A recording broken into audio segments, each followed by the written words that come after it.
Hello everyone, welcome to our YouTube channel.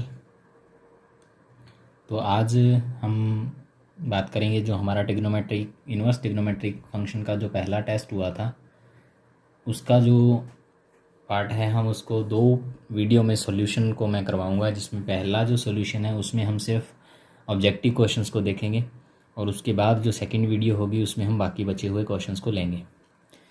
तो पहला जो क्वेश्चन था वो आपका क्या था? पहला जो क्वेश्चन था वो था कि साइन इनवर्स -1/2 की principal value, find the principal value. हमें प्रिंसिपल वैल्यू निकालनी थी। तो प्रिंसिपल वैल्यू क्या होती है इसके बारे में थोड़ी सी चर्चा कर लेते हैं। हमने देखा था जब हम ट्रिग्नोमेट्रिक शुरू करते हैं तो हम सबसे पहले ट्रिग्नोमेट्रिक ऑपरेटर्स के बारे में बात करते हैं, जो होते हैं साइन, कोस, टेन, सेक, कोसेक और कोट। ये 6 ऑपरेटर होते हैं। इन ऑपरेटर्स का क्या काम होता है? ये ऑपरेटर हैं थीटा पे यानी एंगल पे ऑपरेट होते हैं और आंसर में हमें क्या देते हैं? रियल वैल्यू देते हैं। आंसर में हमें क्या देते हैं? Real value. इसी के कॉरस्पॉन्डिंग अगर हम देखें इनवर्स फंक्शन, तो इनवर्स फंक्शन क्या होता है? इनवर्स फंक्शन जैसे साइन थीटा बराबर साइन थीटा ऑपरेट हुआ, आंसर आया वाई। तो वाई तो एक रियल वैल्यू है और आंसर थीटा क्या है? आपका एक एंगल है। तो ये क्या है? जब हम इन्वर्स फंक्शन लिखते हैं तो इन्वर्स फंक्शन में ऑपरेटर दूसरी साइड चला जाएगा, साइन इन्वर्स वाई बराबर थीटा। अब इसके अंदर क्या ऑपरेट करते हैं? रियल वैल्यू, और आंसर क्या मिलता है? थीटा। तो इट मीन्स हमें यहाँ पे थीटा की वैल्यू निकालनी। अब ये साइन इन्वर्स -1/2 साइन की प्रिंसिपल वैल्यू। तो प्रिंसिपल वैल्यू याद रखने के लिए आप ये याद रखना कि साइन इन्वर्स साइन थीटा की वैल्यू जो होती है उसमें थीटा जो होता है वो हमेशा रियल नंबर से लिया जाता है और इस थीटा के बाद जो आंसर एक्स या वाई आता है, जो रेंज आती है, वो -1 से लेके +1 के बीच में होती है। अब जब इन्वर्स फंक्शन बनाते हैं तो इन्वर्स फंक्शन में क्या होता है? इन्वर्स उसी फंक्शन का बनाया जा सकता है जो फंक्शन कैसा हो? 1 और ऑन टू हो। लेकिन ये फंक्शन जो होते हैं ट्रिग्नोमेट्रिक वाले, ये 1 भी नहीं होते और ऑन टू भी नहीं होते। ये सारे फंक्शन मैनी 1 होते हैं।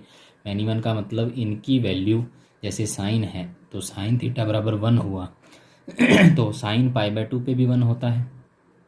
π/2 के बाद अब इसमें अगर 2nπ प्लस थीटा करेंगे, 2nπ प्लस π/2 यानी 2π प्लस π/4 करो या 4π प्लस π/2 करो, ऐसे सब के आंसर क्या आएंगे? 1। यानी बहुत सारे ऐसे हमें एंगल मिलेंगे। जैसे ये हो गया 5π/2, ये हो गया 9π/2, ये सब के सब एंगल होंगे जहाँ पे फंक्शन की वैल्यू क्या रहने वाली है? 1 रहने वाली है। इट मीन्स बहुत सारे एंगल है वो 1 से जुड़े हुए हैं। इसका मतलब ये हुआ कि ये फंक्शन हमारा मैनी 1 फंक्शन है। तो अगर इसका इन्वर्स निकालना चाहते हो तो इन्वर्स निकालने के लिए हमें क्या करना पड़ेगा? हमें इसको 1 बनाना पड़ेगा।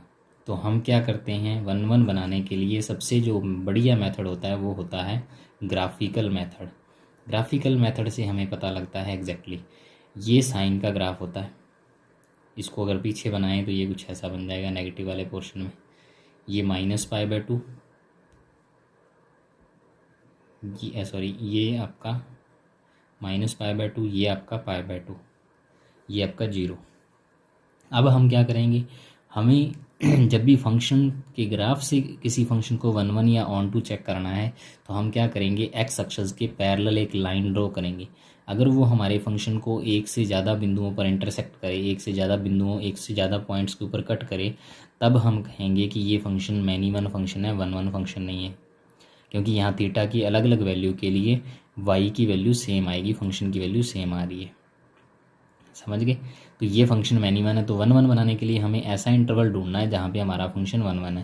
तो हम क्या करते हैं? ये इंटरवल देखो, इस इंटरवल में 1 है, इससे आगे जाएंगे तो यहाँ 1 हो जाएगा, इससे आगे इसको छोटे छोटे टुकड़ों में बांट दिए, इन सब में फंक्शन 1 है। क्योंकि इतने में अगर हम देखें तो एक वैल्यू एक ही बार आएगी। तो यहाँ हमारा फंक्शन 1 है। तो 1 वाले इंटरवल क्या बनेंगे? ये कुछ ऐसे बनेंगे, -π/2 से +π/2। फिर आगे देखेंगे तो π/2 से लेके 3π/2, ऐसे इंटरवल बनेंगे। इसी तरह से -3π/2 से लेके -π/2, इन सब पे हमारे फंक्शन का की जो वैल्यू है वो 1 1 और ऑन टू रहेगा हमारा फंक्शन। तो इन डोमेन्स में हम क्या कर सकते हैं, अपने फंक्शन का इन्वर्स फंक्शन बना सकते हैं। इनमें ये जो डोमेन होता है ये प्रिंसिपल डोमेन कहलाता है, साइन का प्रिंसिपल डोमेन। अब प्रिंसिपल डोमेन 3 के तो एक साथ होते हैं, प्रिंसिपल वैल्यू सॉरी, ये होती है प्रिंसिपल वैल्यू, क्योंकि इसके डोमेन में तो क्या आते हैं, रियल वैल्यू आती है, और आंसर जो होता है वो क्या आता है, इसके डोमेन में तो प्रिंसिपल वैल्यू आएगी, वही हमें फाइंड करनी है।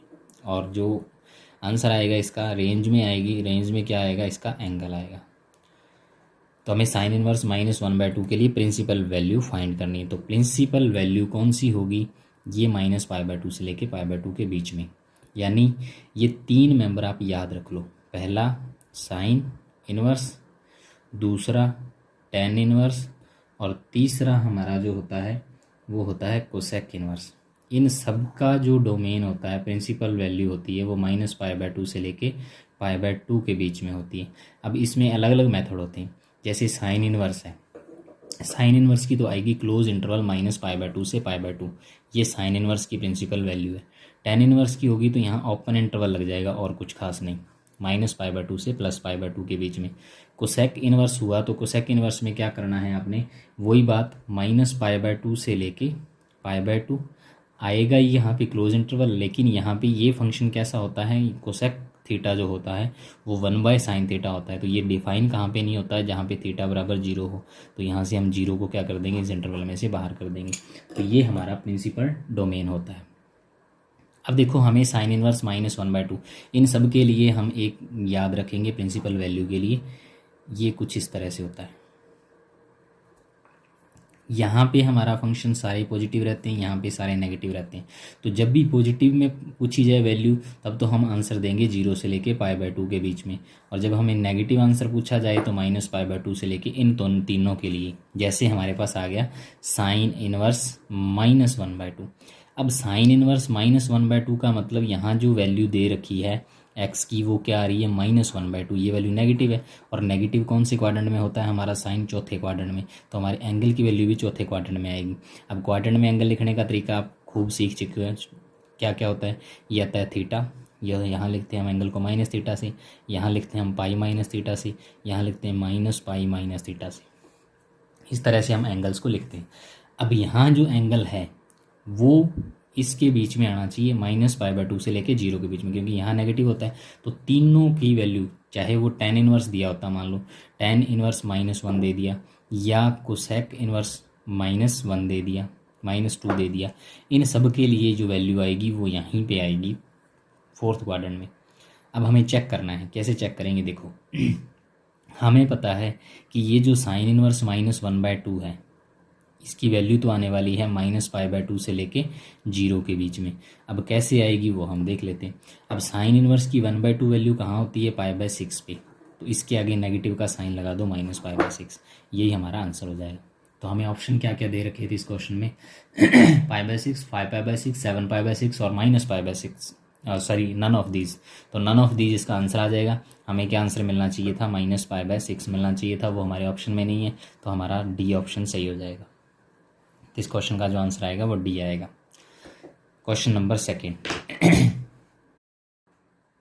अब देखो क्वेश्चन नंबर 2 है। क्वेश्चन नंबर 2 क्या था हमारा, क्वेश्चन नंबर 2 था tan इनवर्स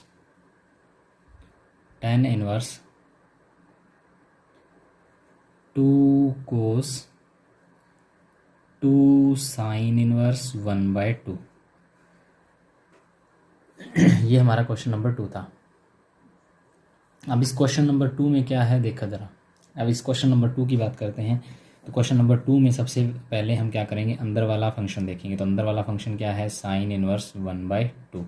तो साइन इनवर्स 1/2 किसकी वैल्यू होती है, एंगल कितना आता है, π/6 यानी 30 डिग्री। और इसके बाद इसको हम लिख देंगे, तो कैसा लिखेंगे, tan inverse 2 cos 2 × π/6।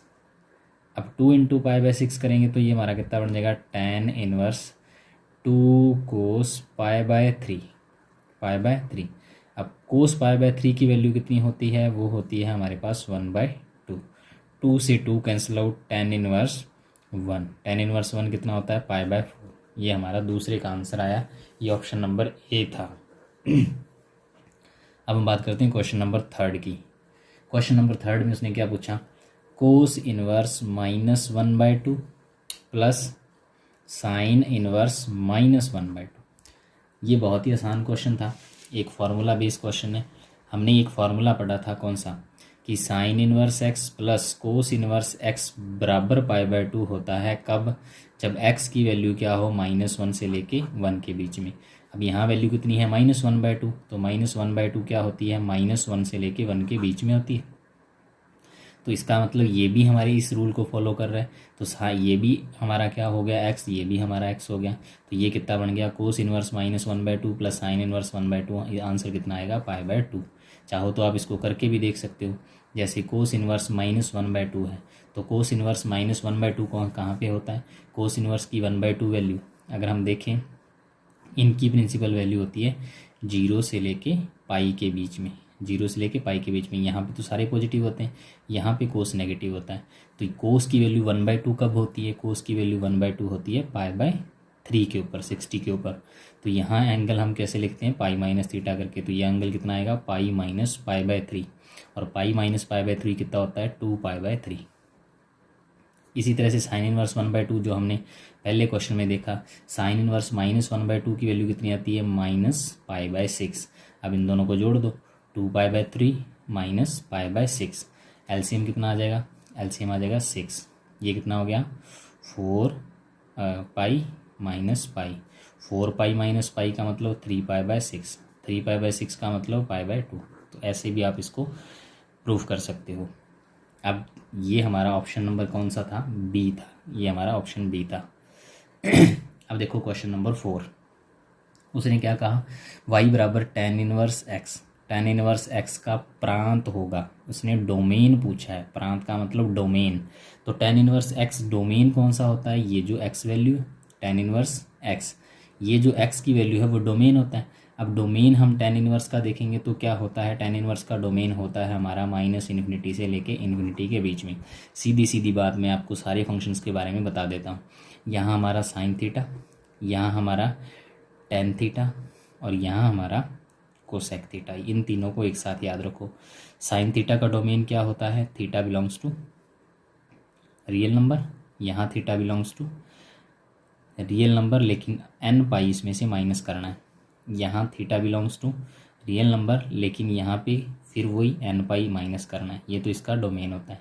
Sine theta की रेंज की बात करें तो रेंज होती है -1 से लेके 1 के बीच में। टेन थीटा की रेंज की बात करें तो -∞ से लेके इन्फिनिटी के बीच में। और कोसेक थीटा की जो रेंज होती है, वो कोसेक थीटा की रेंज हमारी -∞ से लेके -1 यूनियन 1 से इन्फिनिटी, ये हमारी कोसेक की रेंज होती है। अब कोसेक की रेंज होती है तो जब हम इनके इन्वर्स फंक्शन बनाते हैं तो उल्टा हो जाता है काम। बस याद ये रखना है कि प्रिंसिपल वैल्यूज़ को आपने साथ में याद रखना है। तो हम साइन थीटा की अगर बात करें तो साइन थीटा का जो डोमेन हो जाएगा, जब हम इन्वर्स फंक्शन लिखेंगे तो इन्वर्स फंक्शन के लिए क्या आता है, जैसे साइन थीटा की वैल्यू -1 से लेके 1 आती है, तो थीटा जब हम निकालेंगे तो वो साइन इन्वर्स -1 से लेके 1 के बीच में कोई भी वैल्यू ऑपरेट हो सकती है। थीटा साइन इनवर्स -1 से लेके 1 के बीच में कोई भी वैल्यू हो सकती है। तो इसको करने के लिए हम क्या करेंगे, देखो ये जो साइन इनवर्स -1 से लेके 1 है, यहाँ थीटा की वैल्यू प्रिंसिपल वैल्यू याद रखनी है आपने।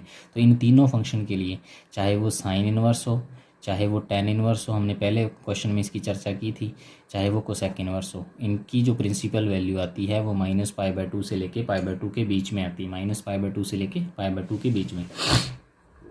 अब यहाँ पे ये सारे पॉजिटिव होते हैं, यहाँ पे सारे नेगेटिव होते हैं।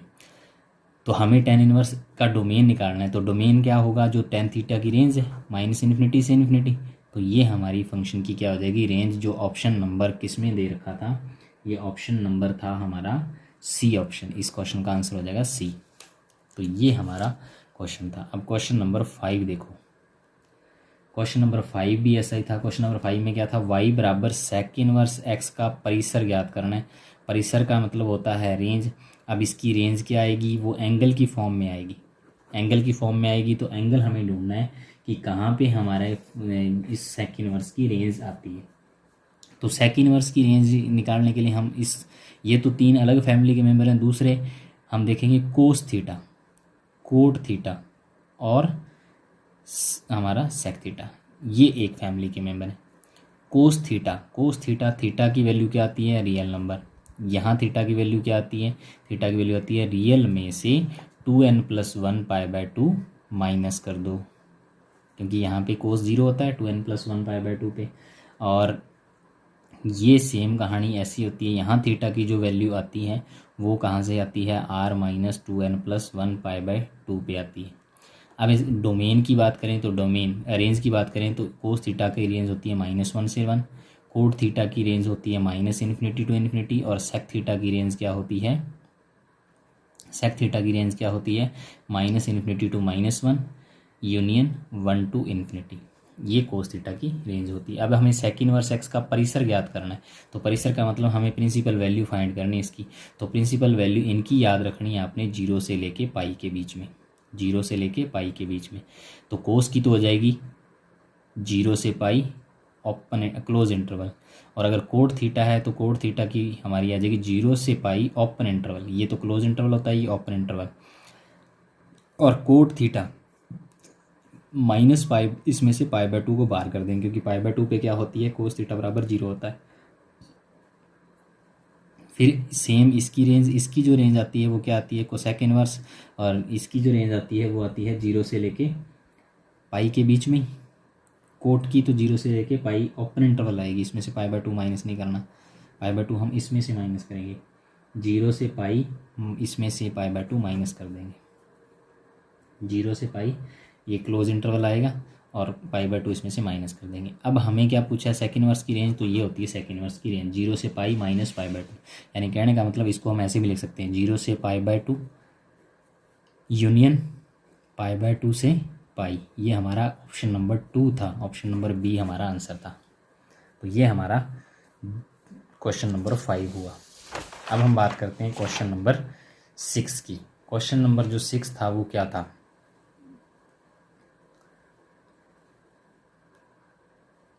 ये हमारा क्वेश्चन नंबर 6। क्वेश्चन नंबर 6 में क्या दे रखा था, tan inverse 3x plus tan inverse 2x बराबर π/4।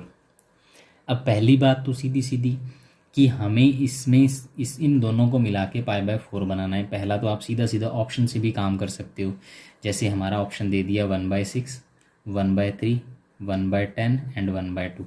हम 1/6 पुट करके देखें तो tan inverse 3 × 1/6 plus tan inverse 2 × 1/6। Objective करने का तो यही तरीका है, tan inverse 1/2 plus tan inverse 1/3, tan inverse 1/2 plus tan inverse 1/3। अब इस पर हम फार्मूला लगा देते हैं, tan inverse a plus tan inverse b क्या होता है, tan inverse a plus b बट्टे a minus 1 minus a × b। तो ये हो जाएगा tan इनवर्स 1/2 प्लस 1/3 करेंगे तो कितना आएगा 5/6। यहाँ करेंगे तो यहाँ भी कितना आएगा। क्वेश्चन नंबर 6, इसमें क्या दे रखा है, tan inverse 3x plus tan inverse 2x बराबर π/4। tan inverse 3x plus tan inverse 2x बराबर π/4। देन हमें x की वैल्यू फाइंड करनी है, तो यहाँ हम सीधा फार्मूला अप्लाई कर देंगे। tan inverse a plus tan inverse b का क्या होता है, tan inverse a plus tan b बटे 1 माइनस a × b बराबर π/4। इसको दूसरी तरफ ले जाओ tan इनवर्स को, तो ये 3x प्लस 2x 5x बटे 1 माइनस 6x² बराबर 10 π/4। और 10 π/4 की वैल्यू कितनी होती है, 1 होती है, 1 माइनस 6x² बराबर 1। तो ये हो गया हमारा 5x बराबर 1 माइनस 6x²। इसको इधर लेके आए तो 6x² प्लस 5x माइनस 1 बराबर 0। इसके फैक्टर कर देते हैं, फैक्टर करेंगे तो कितने आएंगे, 6x² plus 6x minus x plus minus 1 बराबर 0। यहाँ अगर 6x कॉमन ले लें तो x प्लस 1 बचेगा, यहाँ -1 कॉमन ले लें तो x प्लस 1 बचेगा। तो ये दो फैक्टर आए 6x माइनस 1 और x प्लस 1 बराबर 0। ये दो हमारे आंसर आए कितने, 6x माइनस 1 बराबर 0 या x प्लस 1 बराबर 0।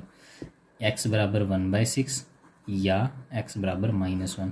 अब x बराबर -1 तो हम ले ही नहीं सकते, क्योंकि tan इनवर्स -1 करेंगे तो वो नेगेटिव वाला आंसर आएगा, लेकिन हमारा यहाँ आंसर पॉजिटिव दे रखा है, इसलिए ये आंसर नहीं होगा। हमारा आंसर आएगा x बराबर π/6, जो हमारा ऑप्शन नंबर ए था।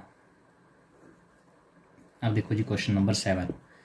क्वेश्चन नंबर 7 में हमें क्या दे रखा है? क्वेश्चन नंबर 7 में क्या है? Cot inverse x plus tan inverse 1/3 बराबर π/2। तो π/2 कब होता है? जब दोनों एंगल सेम हों। तो x की वैल्यू भी कितनी आएगी? 1/3। ये हमारा आंसर आ गया देखते देखते। ये ऑप्शन नंबर सी था, क्योंकि हमने देखा था tan inverse x plus cot inverse x बराबर कितना होता है? बराबर होता है π/2। कब होता है? जब x belongs to real number. तो ये x बराबर रियल नंबर था, तो हमारा आंसर कितना आ गया जी? 1/3। अब देखो जी question number 8। Cos of sine inverse 5/13। तो हमें अंदर वाले को पहले सॉल्व करना है। तो साइन इनवर्स 5/13 को क्या मान लो? थीटा। तो साइन थीटा बराबर कितना आ जाएगा? 5/13। तो एंगल बना लो, ट्राइंगल, राइट एंगल ट्राइंगल बनाएंगे। साइन थीटा बराबर क्या होता है? साइन थीटा बराबर ये हमारा, अगर थीटा माने तो ये हमारा हो गया बेस, ये हमारा हो गया हाइपोटेनियस, ये हो गया आधार, ये हो गया कर्ण, और ये हो गया परपेंडिकुलर यानी कि लंब। अब हमारा जो आंसर आएगा वो क्या होता है? Perpendicular upon base. तो परपेंडिकुलर हमारा आ गया 5 और बेस हमारा आ गया 13। तो जैसे ही हम ये वाला बनाएंगे, कौन सा? Base hypotenuse, perpendicular upon hypotenuse, तो ये हमारा 13 आ जाएगा। अब पाइथागोरस थ्योरम से निकालेंगे तो 13 की स्क्वायर माइनस 5 का स्क्वायर, 169 माइनस 25 कितना हो गया? 144 यानी 12। 12 क्या आया? बेस। बेस हमारा कितना आ गया? 12। अब हम इसको क्या करेंगे? कोस में बदलेंगे। कोस में बदलेंगे तो कोस थीटा बराबर क्या होता है? कोस थीटा बराबर होता है जी, कोस थीटा बराबर हमारा आंसर कितना आएगा? कोस थीटा बराबर बेस अपॉन हाइपोटेनियस। बेस कितना है? 12 और हाइपोटेनियस कितना है? 13। कोस थीटा की वैल्यू ये होगी। तो थीटा बराबर कितना हो गया? Cos inverse 12/13।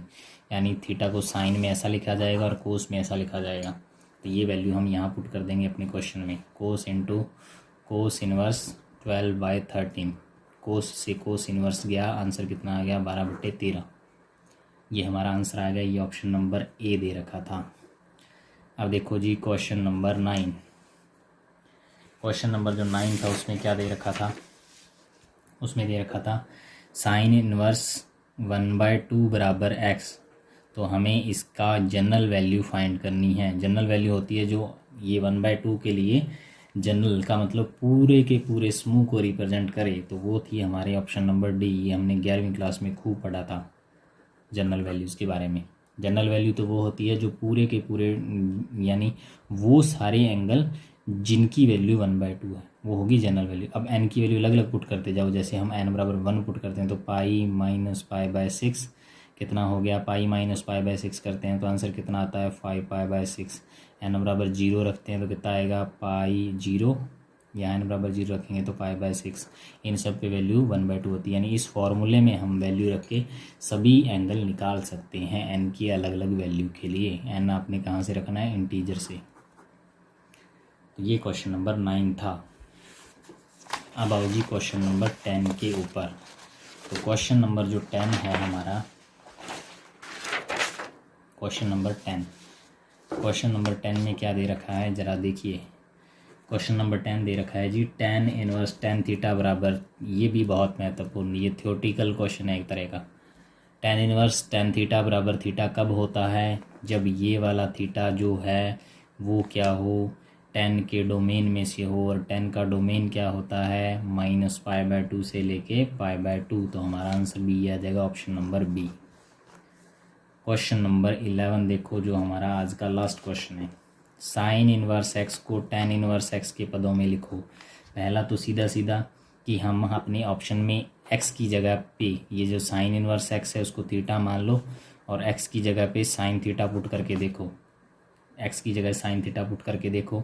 अगर हमारा आंसर थीटा आ रहा है तब तो हम कहेंगे कि ये हमारा आंसर सही है। इन चारों में से जिसमें भी आंसर आएगा थीटा वही हमारा आंसर होगा। दूसरा तरीका, हम ट्राइंगल बनाएंगे तो साइन थीटा बराबर x/1 लिख सकते हैं। साइन थीटा बराबर लंब बटेकरण होता है, लंब आपका perpendicular upon hypotenuse, perpendicular x है, हाइपोटेनियस 1 है, तो ये कितना हो जाएगा 1 - x² बेस हो जाएगा। इसको tan में बदलना है तो tan थीटा बराबर क्या होता है, tan थीटा बराबर होता है परपेंडिकुलर अपॉन बेस। परपेंडिकुलर कितना दे रखा है x और बेस कितना दे रखा है 1/1 - x²। तो थीटा की वैल्यू कितनी आ जाएगी tan इनवर्स x/√1 - x²। इससे आप किसी में भी बदल सकते हैं। तो हमें tan इनवर्स में पूछा गया था तो ये हमारा आंसर हो जाएगा। तो ये थे आज के हमारे ऑब्जेक्टिव क्वेश्चन। नेक्स्ट जो वीडियो होगी उसमें हम बाकी बचे हुए क्वेश्चंस को करेंगे। तब तक आप देखो, इस तरीके को भी देखो जो मैंने आज नए तरीके से वीडियो बनाई है। धैर्य से अपना काम करते जाओ। Thank you, have a nice day.